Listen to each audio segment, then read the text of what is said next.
anigu hadeeran guriga aroos ku gali karaa waxba bahashan maxaa ka wareejinaysaa si sheer baad ka dhigtay waa ku sheegay baaxa nagala tag uma baahna anigu bahala curdan la iibaanaya baan ana ku tusayay inay istishid hadaada isdaldalin baan ku yiri maradan ku jiro nin kuma jiraan ku yiri indhahaaga adigu ku arag waxaan la iibaan doono indhahaaga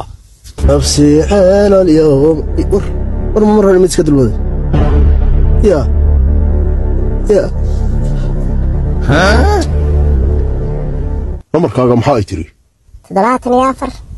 طبعا فور واقرت نمبر كاغي باد قيبينيسا سوماها سونييهي با ku murxay wax sooniyaa marihid askarti xitaa ka baxsan mayso luuqyada aad u istaagaysaa oo ku qabanaysaa Soomaa haw bixin qofka hadalkiisa waa xagga waxa wada dareemaya inuu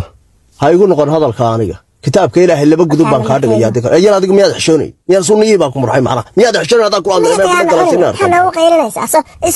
ay ikhtiyaar baad leedahay ikhtiyaar baad leedahay oo dhaglaas ragle wadacay waqaadii lama kaygu ana ku soo qabanayay nabaday waa saagilad farxlowga bay de haye mana obeelka fiirna adeer maxaad iska fiirna waxaan bal fiiri aad lambar ka qornayd waxaan dayado excel kan damba bal fiir